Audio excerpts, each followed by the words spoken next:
Is it just me, or do most people always feel like they're about to be scammed? It's it's a weird concept to me that, especially for new sellers, people who are just kind of breaking into this, that it constantly feels like your customer and everybody else is just out to get you. You know, um, eBay, TCGplayer, the post office isn't out to get you. Neither is eBay, neither is TCGplayer, neither is your customer.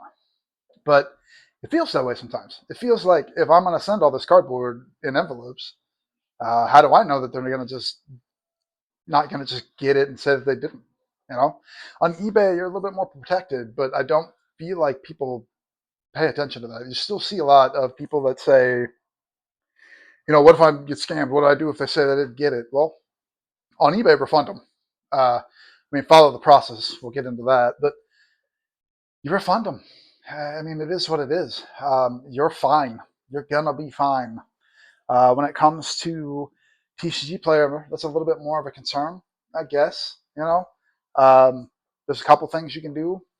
You can go find one of those services that gives you barcode tracking like eBay does, and okay, you're gonna pay an extra couple cents. It usually has insurance, and that's wonderful. I think the tracking is sometimes free. I don't know. There's somebody out there who does it. I haven't looked too far into it, but it's not worth it, in my opinion. Um, if you're getting scammed that much, change. You're doing something wrong, and it's probably that your cards are too cheap, realistically, because the people who are going to con you aren't looking to pay 50 cents for a 40-cent card. They're not. They want to buy it for 40 cents and then claim they didn't get it. So don't be 40 cents.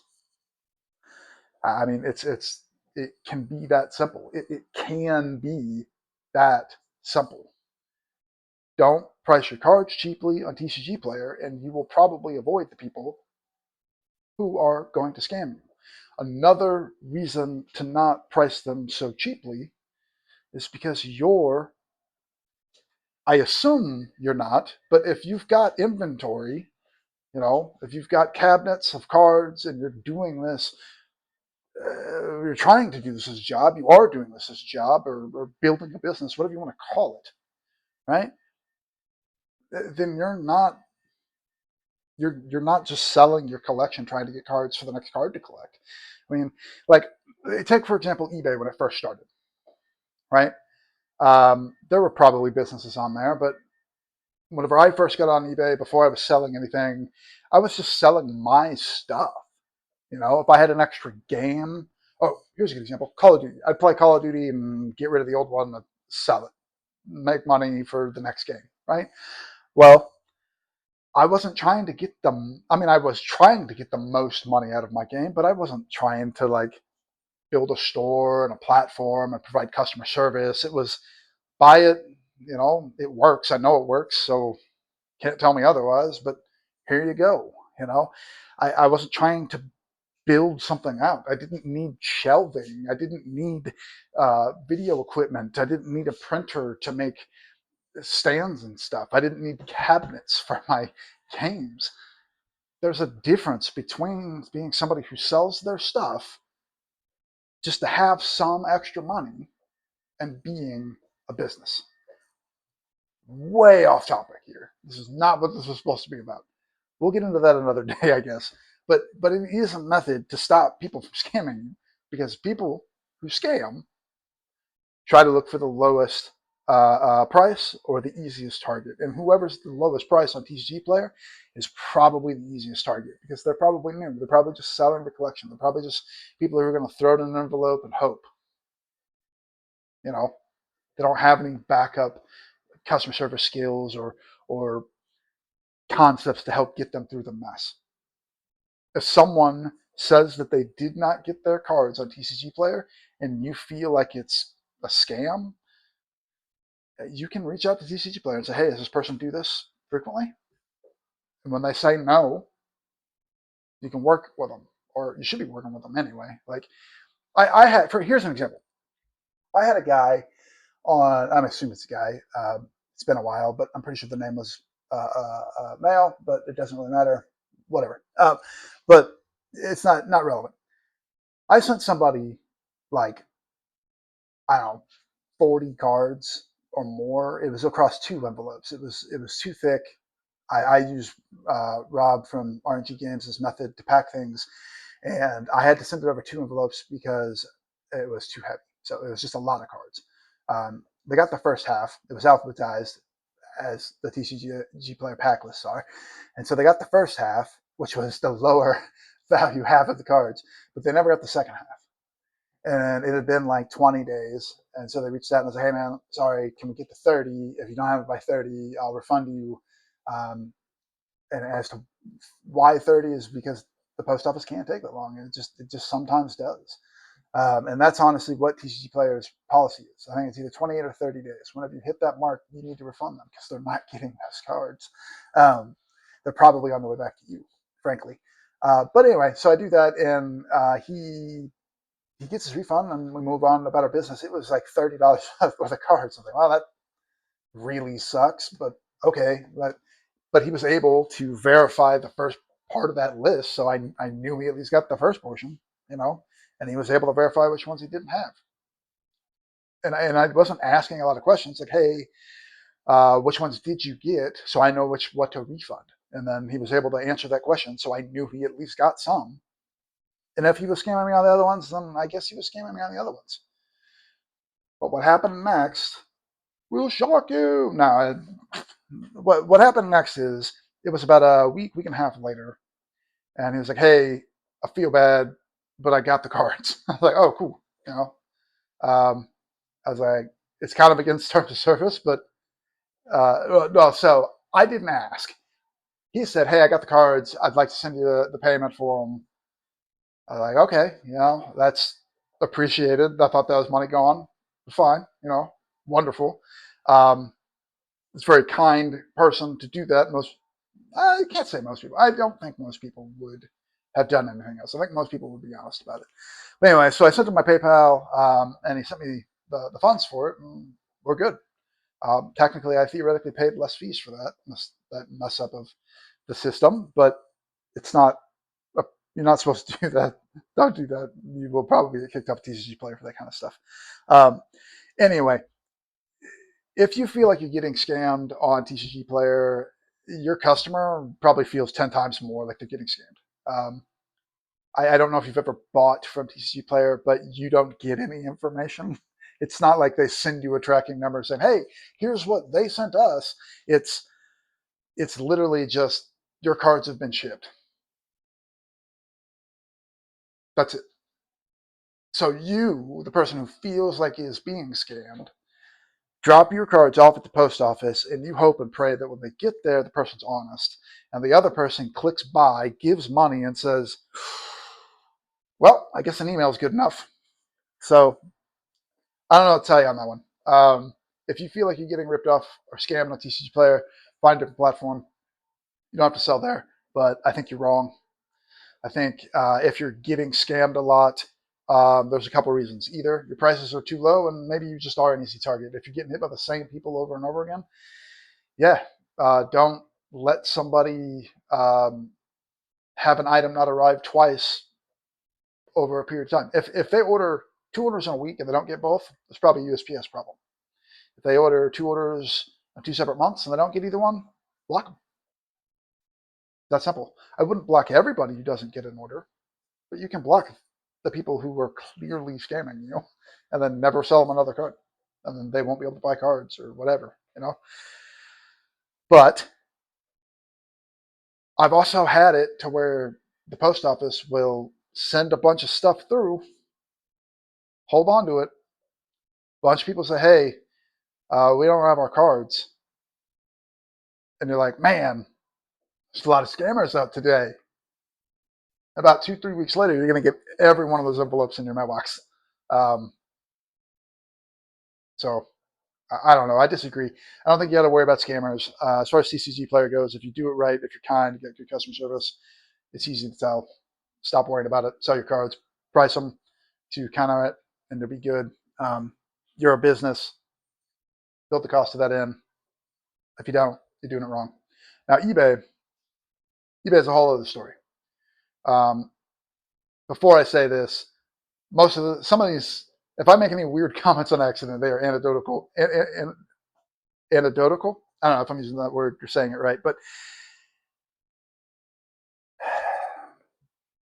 mail fraud is a federal crime. If anybody is proven to be taking financial gain from fraudulent mail claims, it is a prison sentence. It's a federal crime. Theoretically, if you could prove that someone scammed you out of cards on TCGplayer, they could go to prison if you could prove that. On eBay, things are insured. So if someone says, hey, I didn't get my cards, you say, man, I'm sorry to hear that. I'm going to do whatever it takes to help in any way that I can. If it's been 5, 7 days, you say, hey, look, with USPS, with these type of letter envelope tracking shipments, it can take up to 30 days to get these. I guarantee you, if you don't have them on the 30th day, let me know. I'll refund you. I might even do it proactively if I know about it. All right? Actually, that's not true. Scratch that. Got a little ahead of myself into a train of thought there. Never, ever do it proactively in an eBay case. That's an example of how you get scammed and lose. If you do that type of stuff because someone asked you through a message, it might be a scam, then don't do it. Have to have an eBay case or nothing gets done. Ever. I've successfully gotten around that one time. One time they asked for my case information and I sent them a message and I said, hey, this is what I have, because there was no case to be had. I don't fully remember what happened, but there wasn't a case. I'll have to look into that, get back to you on that one. But the situation where their card doesn't arrive, right? They can open a case, I think 5, 7 days after they've ordered it.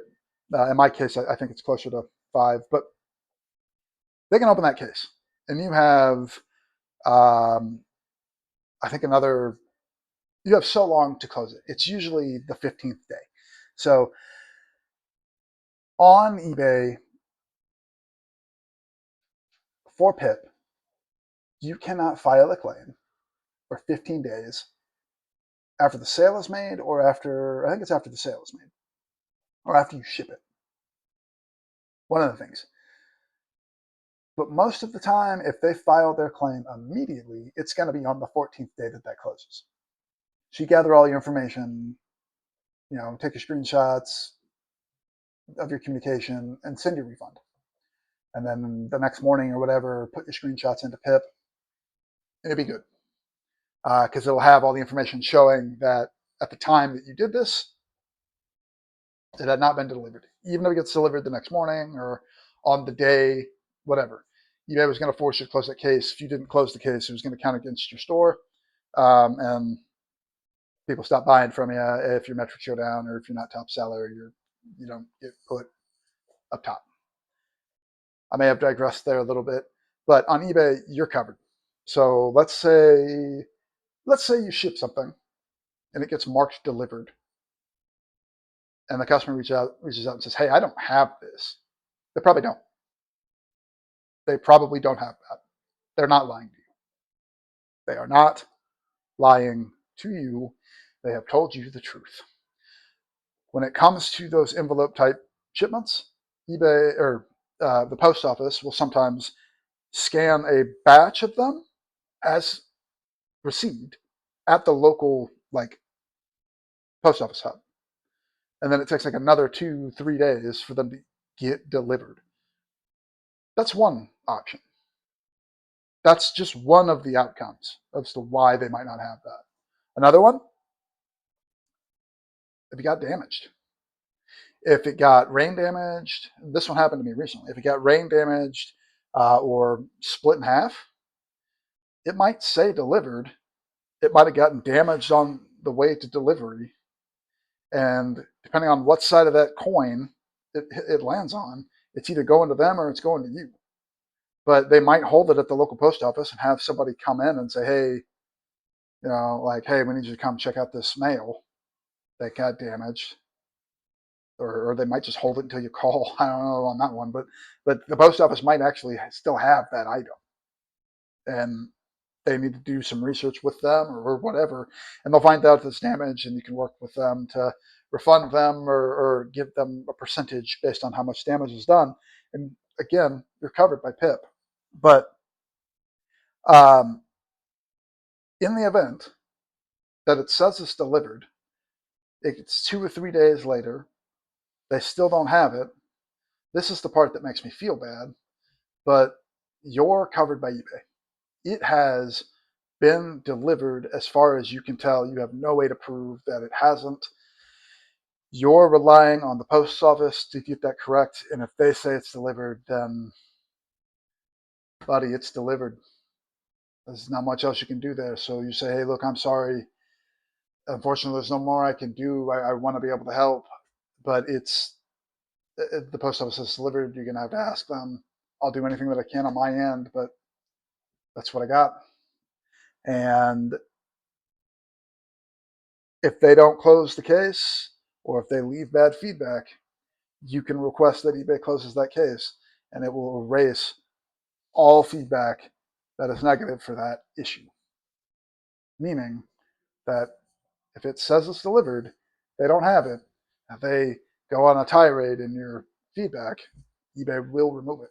You're covered. The only thing you can't do in that scenario is refund them, because you are not covered. If you refund them, eBay will not cover you.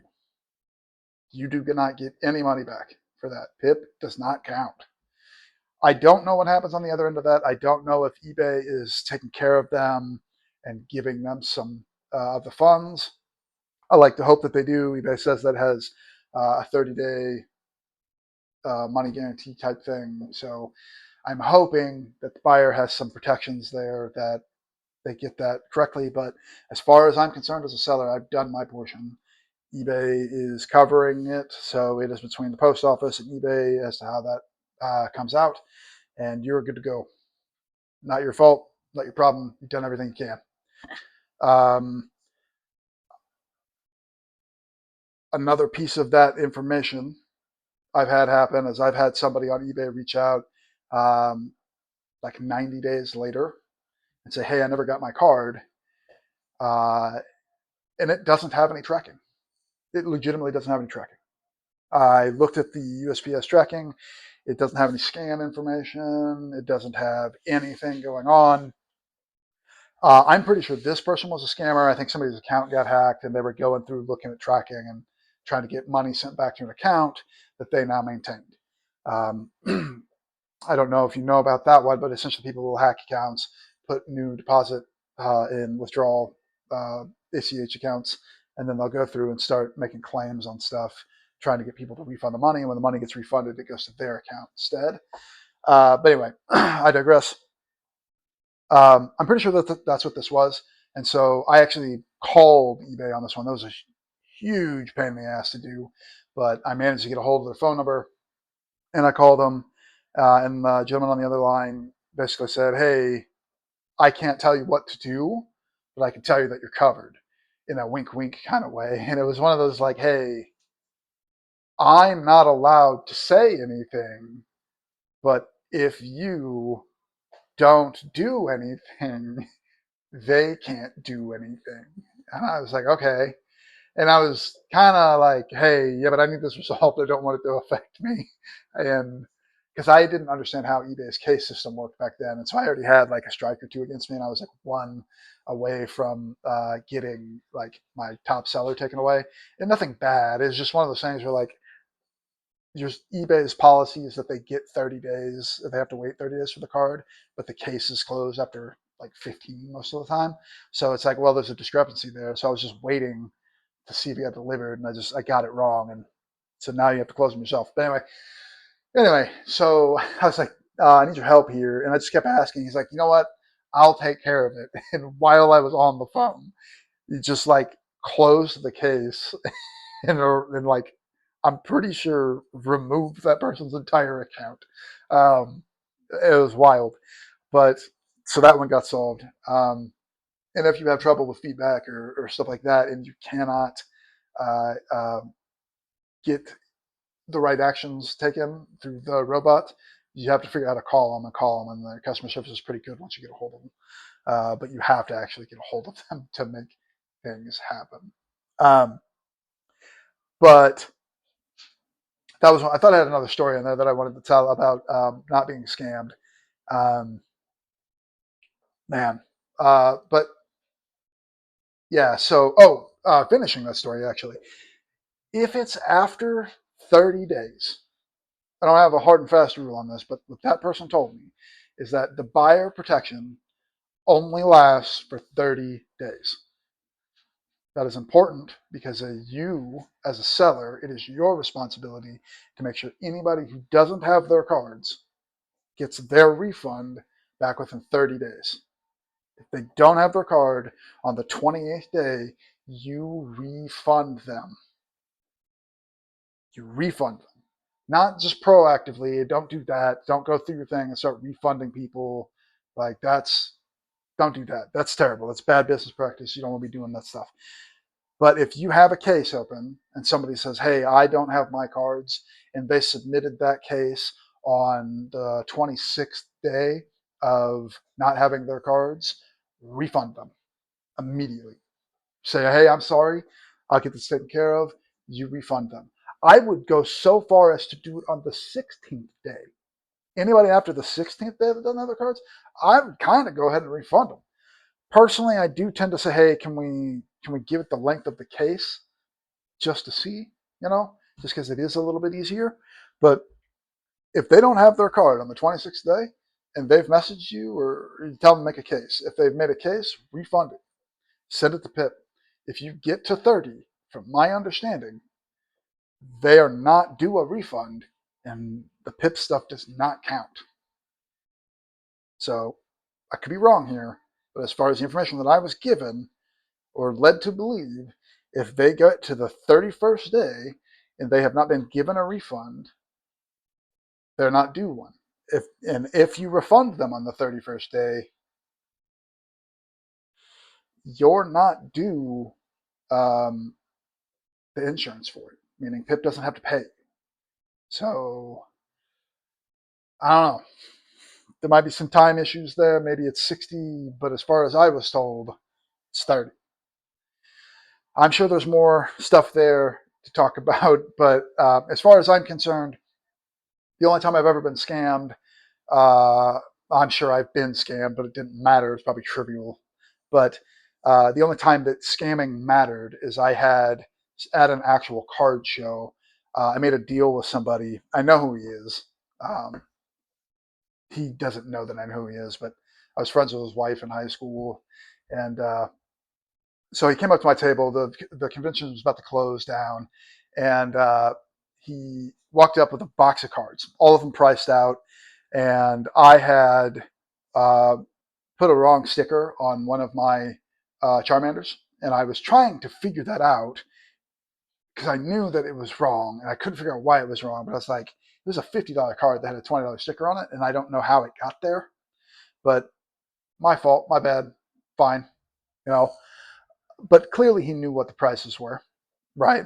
So he comes, just walks right up to the table, goes to that card, says, I want that card, pick any of my cards. I'm like, I'm trying to look at that, and I'm like, well, it's priced. I can't do anything about it, so I can, but I don't register yet that there's a problem here, or I probably would have said, hey, look, I'm sorry, I'm probably not going to sell that one. I think I've priced it wrong.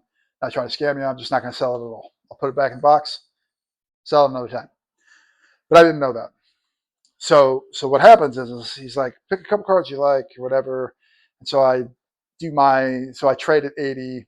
I'm usually 10, 15% higher on the values at the conventions because I pay taxes, sales taxes. I have an actual registered storefront. Um, but anyway, or I have a retail license, I should say. But So I pay taxes. My prices are higher because of that, and because you got to have room to negotiate a little bit. If because it's, I don't know, thanks stuff. Anyway, so I'm at $20 on a $50 card, and he's like pulling us out, and he's like, "Hey, I've got these." I said, "I'll take these two," and he's like, "Okay, would you do it for this card, this card, this card, this card, this card, and this card?" I was like, "No, I can only do it for this one, this one, this one." So he's like, he wanted 5. I was like, "No, I can do it for 3." He's like, "Well, if I give you this card, well, maybe I can do this section, so I'll do 4." And so we go back and forth. This is taking like 30 minutes. The thing's closing down. He's, if I look back on it, clearly trying to confuse me. Um, and so I'm like, "No, I can only do the 4." Makes the deal. I've given his son free stuff. I gave him a mystery pack for free. My mystery packs are pretty close to their actual value, so there's like $15 worth of cards in this thing, and I have given his son a free mystery pack because they came and everybody else was gone. You know, so cool. So I've given him some this pack. I've been very kind to both of them, just dealing with them. Something feels off about that card, but I used to work at Best Buy back in the day, and if the price was on the shelf, and that's what the price they got. So I'm not questioning. I go back and think about it later. But we agree 4 cards for probably 3 cards or something like that. And I'm doing a bunch of stuff. I think one other person comes up and asks a question. Something else happens. He's talking to me. His son's talking to me, and it's confusing. And I said, "Hey, I'm sorry. It was these 4, right?" And he goes, "No, it was these 5." And I was like, "Well, I've already made the deal, so okay, you know, clearly something I'm off here." And so I sent him out the door, and then like 15 minutes later, I was like, "I absolutely got rinsed." Like, this dude just stole a card because he stole a card. We did not make a deal for that other card. He stole it, for one. The second thing is he knew what the other card was worth. He knew it was a $50 card. I know that it's my fault, but I'm not trying to scam you. Whenever you come up to my table and say, "Hey, I'd like to trade you this card," I tell you I can give you 80% of it. Do you know what the value is? I'm not asking because I'm trying to give you $40 on an $80 card. I'm asking you because if I go to TCGplayer, it's going to take a while, and I need to know that there's some reference, because I've had times where I've gone on there and the language was bad. Like, so I've gone to TCGplayer, and I was going to make a trade, and I'm looking at it, and I see 30 people around me trying to do this. I've got a few seconds to look at the price of a card, and I go, "Okay, well, it shows that this is a $10 card." I'm like, "What? What are we talking about?" I'm like, "Okay." So I go, and it's a moderately played Japanese card at the top. Great. Okay, so now I look like an a-hole here, and I'm like, "Oh, sorry. No, you're right. It's this." If you have a price reference, all I'm trying to do is figure out if whatever I go look, I'm looking at the right shit. That's all. That's all I'm trying to do.